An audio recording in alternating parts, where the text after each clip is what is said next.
Hi, this is Alan Zundell, and as you may pick up from the title, the second half of the title of this podcast, Political Dharma, I do incorporate spirituality into my perspective on politics and political life, and in fact, vice versa as well.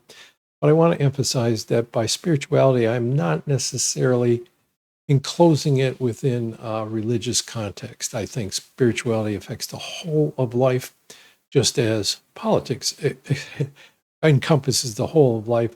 Whether you pay attention to it or not, you're living in a human community that has institutions that shape our behavior, political institutions, governmental institutions, economic institutions. It's the same with spirituality. By what I mean by spirituality is the development of human personhood. Now, I know that's vague as well, but that aspect of developing who we are into who we could be is important, and it's something that characterizes the whole of life. We are all either moving towards that or facing stuck in front of obstacles to get there.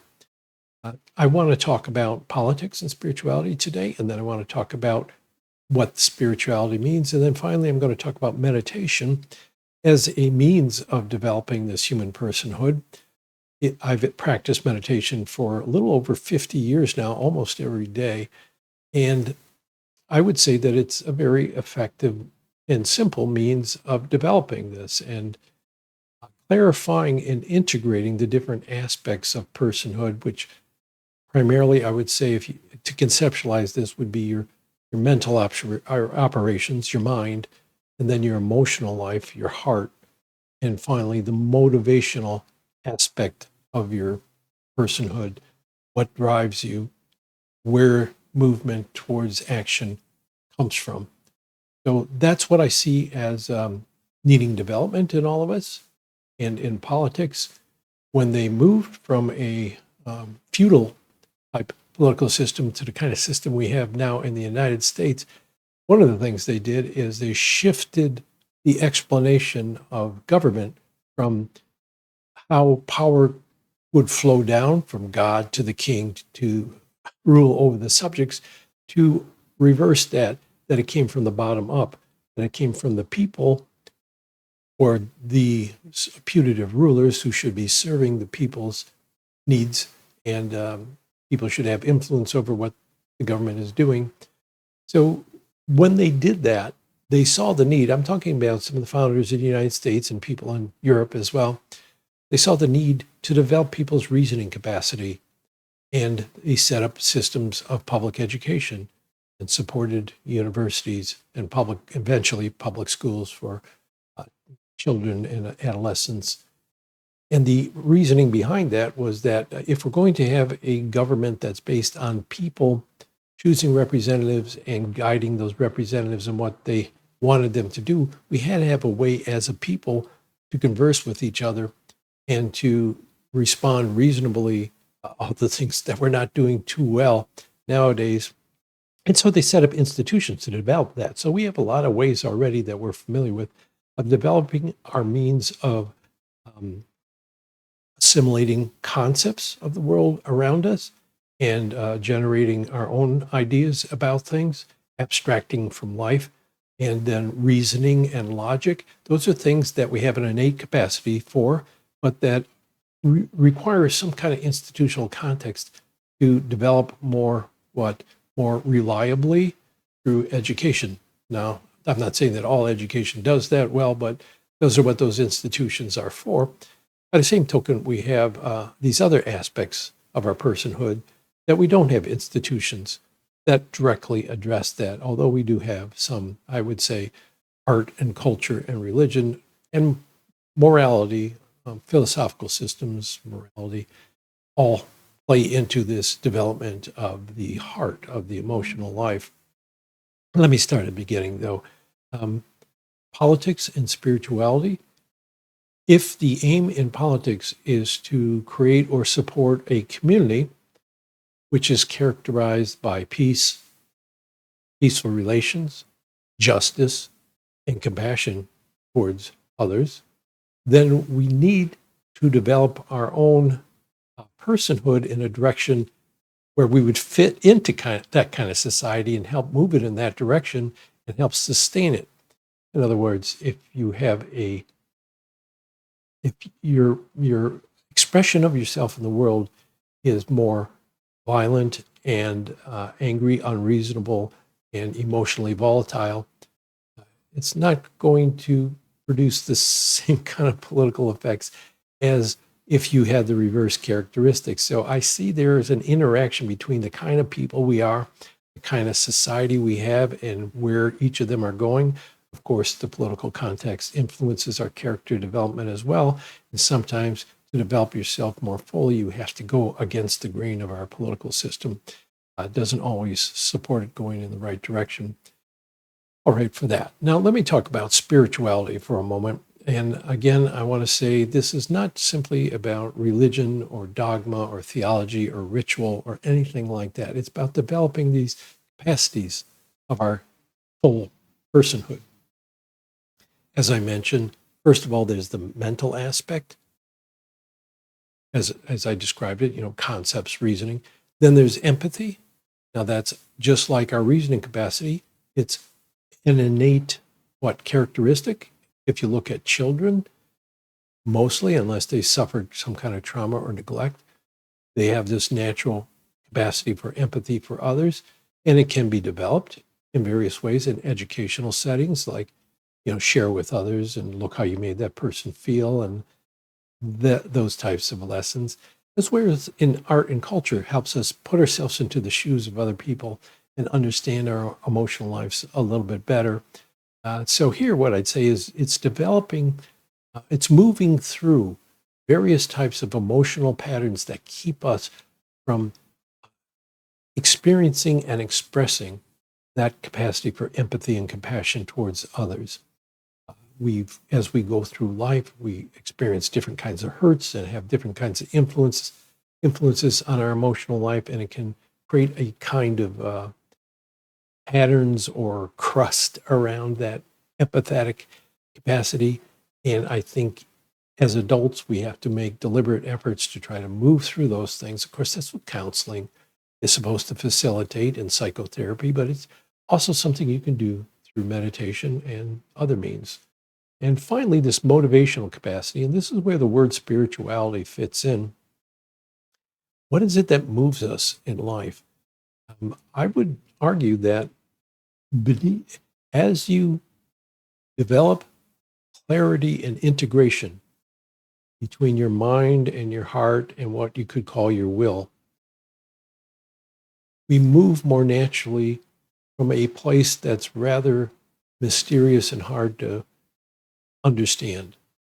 Much of our life, we are acting in ways that correspond with our thoughts about the way we should act or correspond with our emotional moods.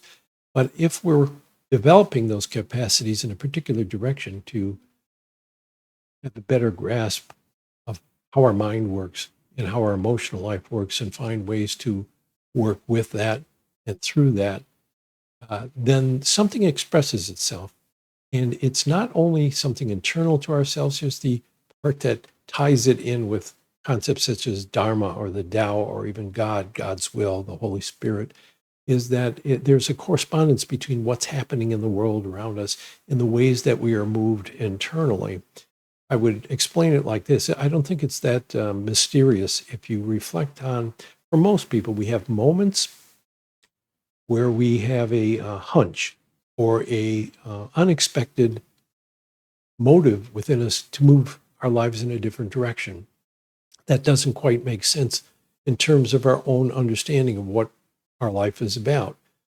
So that kind of feeling, if you're not clear on where it's leading you, sometimes there's a door that opens in your environment that seems to indicate that there's some kind of symmetry between this internal movement and the way the world is developing around you, the kind of things that are happening in your life, which leads to thoughts of this is bigger than just your individual self, but something much larger.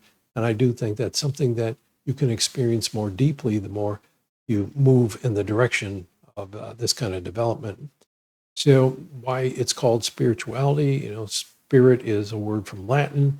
It comes from respiration, really, and it's based on the Greek word pneuma, which has to do with air and wind blowing and breathing and all of that. And the reason it became associated with what we're calling now spirituality was that just like the wind moves things and we really don't know, or at least in ancient times, we had no idea why the wind was moving in certain directions. And it's similar to our human life when we come more deeply in touch with that mysterious part of ourselves. It can move us in directions that are unexpected and not always understandable in our current conceptual framework. And of course, by moving in that direction, it also challenges our thoughts about our life or sometimes our emotional patterns that create fear or reluctance for one reason or another to move in that direction, maybe holding back our feelings of love for other people or care about other people or peacefulness. We're just, there's hurts or emotional patterns that can block that movement. Why do we not feel it all the time? I think because most of the time we're doing what we're supposed to be doing in our life. It's just not creating that internal tension that would say, why do I feel like I need to do this or move in that way or call this person or change this part of my life? Why do I have this desire to do this? It doesn't fit my understanding or it doesn't maybe match up with how I feel about things.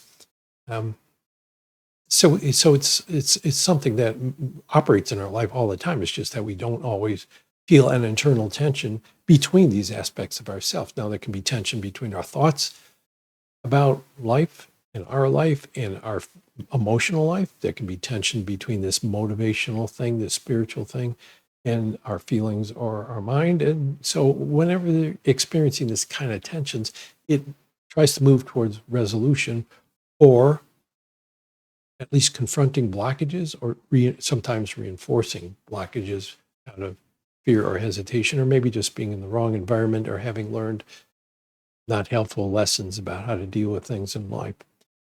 So that's that idea of the mind, the heart, and let's call it the will is something that's found in at least a couple of big religious traditions and probably more. I know it's present in the Christian contemplative tradition that you can find in churches such as Orthodox churches, the Catholic Church, and Episcopal Church, maybe some others. Not so much in like Baptist or evangelical, but even there's practices that move people in directions like that to care about other people or to try to think through things. Where you're trying to interpret scripture, it's not always just a rote exercise. You're trying to think about why God may have said these things at some time. Anyway, what I'm trying to get at is religion is one context in which the spirituality and spiritual development can play out, but it's not the only context. It's pervasive throughout life, although it has been within certain religious traditions developed deliberately. As I said, Christian contemplative, and the other one I'm familiar with mostly is Zen Buddhism. There's also the talk about awakening of the mind, awakening of the heart, awakening of the will, and probably in other religions as well, or as other spiritual traditions. So, meditation, what does this have to do with all that? As I think I mentioned, I'm repeating that phrase for some reason, repeating that I'm repeating, as I did say earlier, that the bringing harmonious development to the mind, the emotional life, and this motivational aspect of our being, which is actually very physical. You feel it. People say they feel things in their gut or deep down in their bringing these into harmony and clarifying what exactly is happening when you feel in one way or another stuck or in turmoil. Meditation allows you a way to observe that and become familiar with it more or less from the inside to see what's happening in your mind, in your emotions, and in these inclinations that seem like they may come out of nowhere or which come from deep inside you. And you may have explanations for why you are moved in that way, but they may not always be the full truth. In any event, in meditation, there's a lot of forms of meditation. They have a lot of different goals. Some people use it, they expect to have a calmer mind or for health benefits or to, sit and meditate on some scriptural phrase or um, a symbolic representation of some aspect of religion or spirituality. But the kind I want to explain is more what's called mindfulness meditation. And it has a parallel in Christian traditions as well, which has to do with watching. Both being mindful and watching have to do with being alert, being awake, being attentive. And what this form of meditation is one in which you try to become more aware of your own awareness rather than being caught up in emotional states or mental states, but bringing it down towards that center and um, clarifying what's going on in the rest of you. It's really having a clear view of what's happening in your mind, in your emotions, and then allowing that to settle to the point where you can find a movement forward which helps resolve any tensions that are present there and to shake free of the tendency to be so caught up in our mind, especially in this culture, or our emotions that we cannot move into a fuller expression of all this. So the kind of meditation I recommend is very simple. You can do this even 5 minutes a day. I think will have some effects, but 20 minutes better, a little longer better. You don't have to overdo it. But what you do is you just find a place to sit where you're comfortable enough, but not so comfortable you're going to drift off to sleep. If you continually do that, it means you're not getting enough sleep. But once you do that, you simply watch what's happening in the present moment. You just pay attention to it. And what you'll soon find is that your mind drifts into daydreams or you have emotional things come up that corresponds with those daydreams, like feelings of resentment to somebody or desire for something or fear about something you're anxious about. So emotional states can come up or just plain daydreams, just thinking about things or imagining things that could be happening.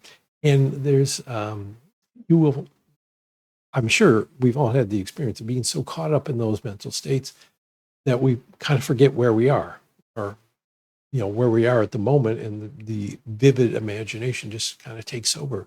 So there's not that sense of, oh, I'm here having these thoughts and imaginings and all the rest. But, I'm deeply into it, not even cognizant of my own beingness in the present moment. So the exercise here is there are moments when you catch yourself, oh, I was caught up in daydreaming, or I was caught up in this thought that I'm trying to solve or figure out, this thought process of one kind or another, or whatever emotion came up. I was so caught up in that, I wasn't aware of myself. But now at this moment, I've awakened to that. I've noticed that. I'm aware of that. I'm aware that I'm here. What I want you to do is simply notice when you do that, because noticing something helps to reinforce our ability to notice it more often. It's as though if you took a walk in the wilderness and you had a guide who said, notice this kind of plant. So you're walking and you're looking for it, and sometimes you see it, sometimes you don't. But the more you do that, the more, whenever you go for a walk, whether it's intentional or not, you may be paying attention to the plants and noticing plants, if they are the plant you're looking for or if they're different in some way. So the reinforcement of this is something to pay attention to. What you're paying attention to is your ability to be attentive in the present moment. And that helps clarify the mind and heart and will, and it helps work through some of the kinks in those aspects of your personhood and integrate them. To become a person of integrity means to have a integrated personality, so you act with more or less decisiveness or full wholeheartedness. I guess that's a good term, wholeheartedness, where when you take an action, you're doing it with the totality of your being. So this is where I see it again intersecting politics, because it's helping develop us into the kinds of people that can live in a world where people are more able to reason with each other, are more able to work through emotions and care about each other, and more engaging with each other on a peaceful level rather than on a contentious level. So I see all that as intersecting with politics. And I guess that's where I'll leave it for this particular show. I was preparing something else, but it took a lot of preparation, and my wife is still sick. I've pretty much gotten over feeling sick. My wife's still sick, so I'm kind of catering to her a little bit lately. Didn't have time to fully prepare another show, so I'm just speaking in this one from the heart to whoever's watching it. And I thank you for watching. And on this weekend, I hope to get back to parsing out some of the news of the week or other aspects that are more explicitly political. So again, thanks for watching. I always welcome your comments. Like to hear what you have to say. Bye for now.